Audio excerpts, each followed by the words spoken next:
us you were in Cat in the Hot Tin Roof on Broadway, and then you tore a ligament, and now you're wearing spike heels?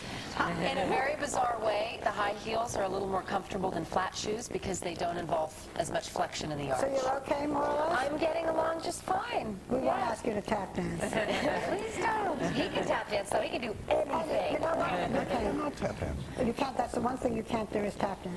I cannot do ballet either. Oh, dear. No ballet? Okay, but let I've me had no tell you. training in dance. Kevin Kline is absurdly talented. He is. Yes, he is. Ridiculously, It's true. selfishly talented.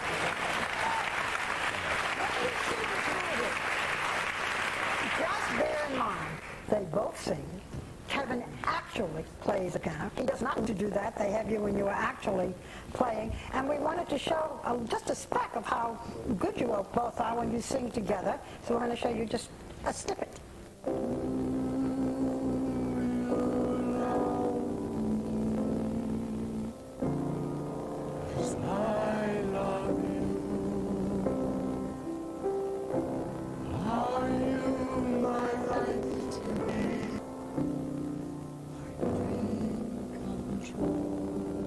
Come on, more of that. That's in the still. That wasn't a lot. Well, you have to understand the context.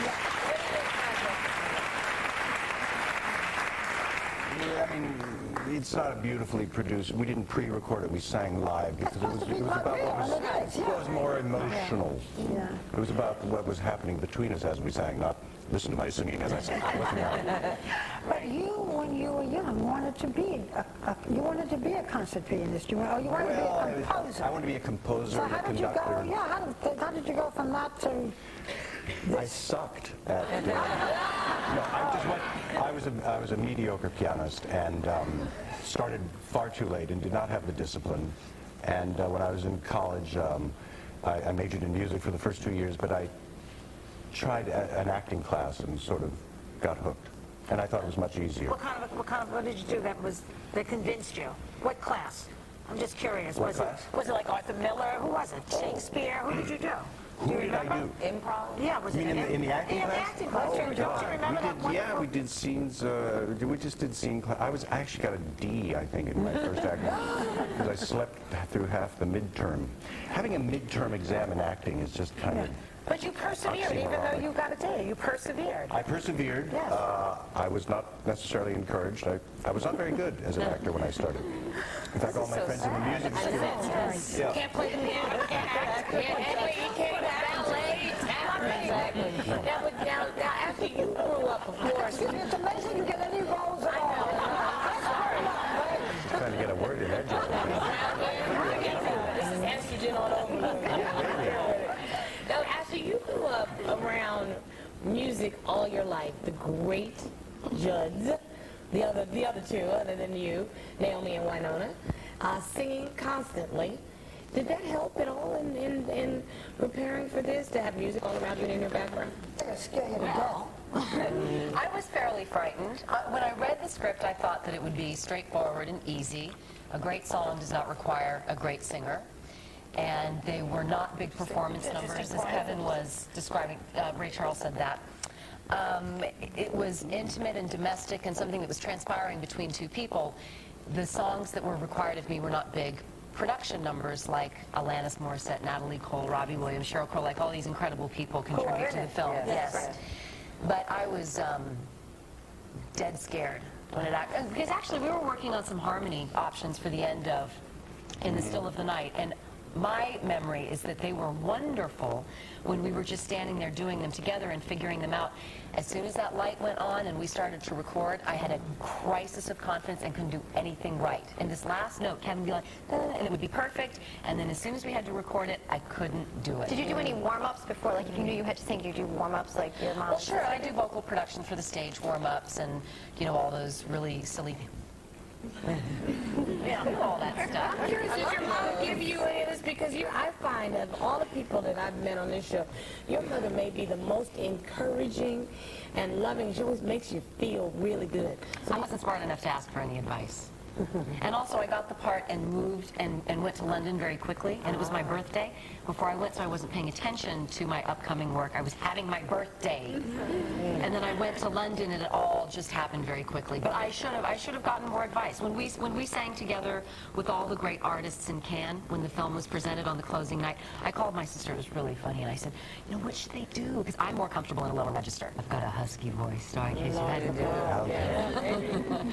And I called her and I said, what should I do? And she said, well, just go down like you always do in church. And I thought, she's heard me all those years in church. I didn't think anybody could hear me.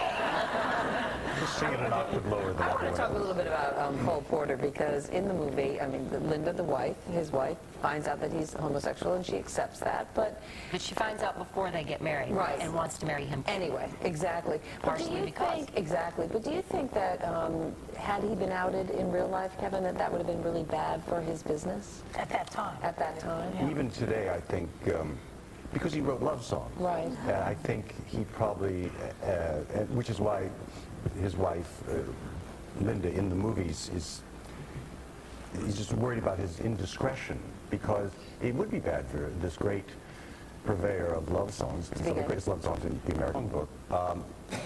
It just brings up different resonances in the public's eye that it's just bad for business. Why not keep... And it was also during a time when, happily, the news media colluded in that privacy. It wasn't anybody's business, so he didn't advertise it. It's But I think still probably not would have anybody's backfired. business. Exactly.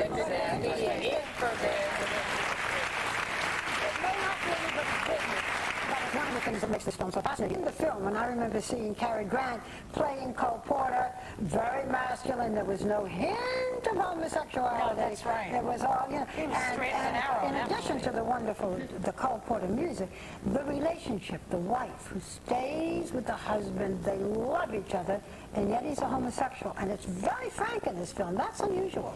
Well, I don't know if Ashley felt this way, but I know I did that in retrospect anyway, thinking about it, that the sexual, that sexual chemistry and that heat between the protagonists in a movie love story, that's always a main ingredient. Right, that And since we were denied that, we said we had to investigate. Well, then, what is the nature of love? There are many kinds of love that can sustain a relationship. It's the sexual heat. Maybe it's not about that.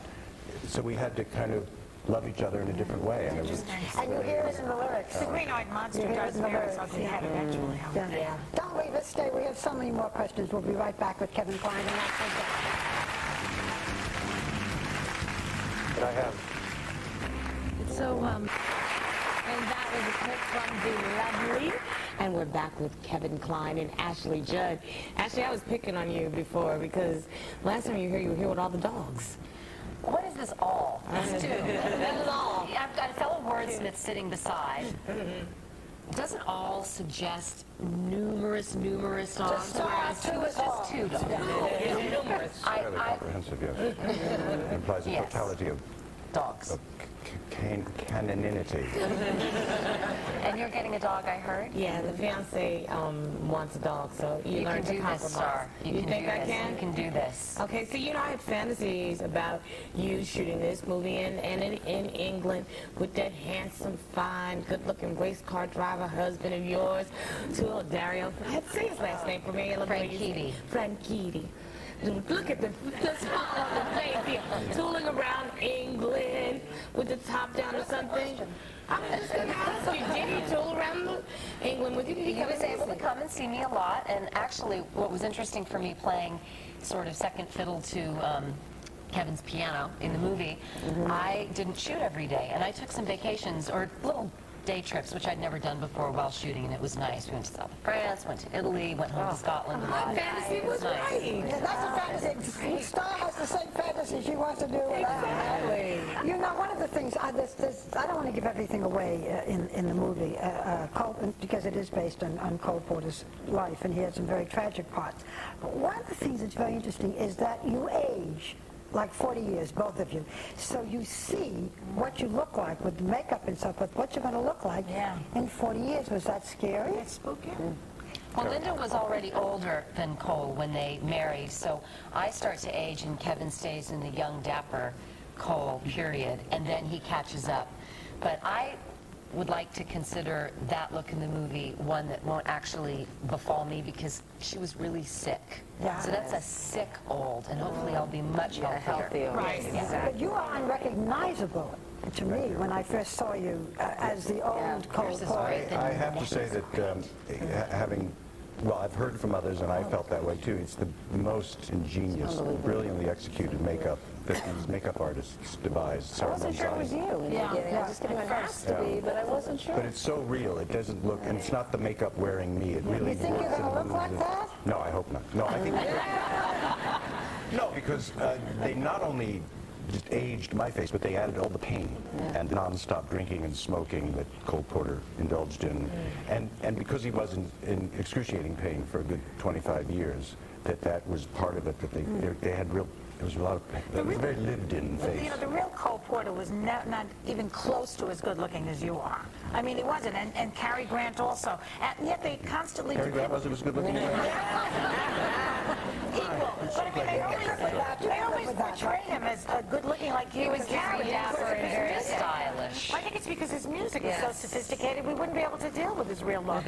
He was bug-eyed. Yeah. He was bug-eyed. Yeah. But he was brilliant, boy. He was a genius. And interestingly enough, you know, we have coming on I think one of the great singers, Alanis Morissette, is here today at the show, and she performs in the movie along with Elvis Costello, Nicole. I mean, I understand that when you first found out that you were going to have real modern-day singers sing, you were a little nervous about it. You thought it was dangerous. I was also nervous. We were talking about Dave earlier, in the same way when Ivan Reitman mentioned we're going to have real journalists. Were you in that? Yeah, you were. You weren't available, but I we had. wasn't real enough. No, but there was all these real senators and congressmen and journalists, and I said, well, distract. Won't that be?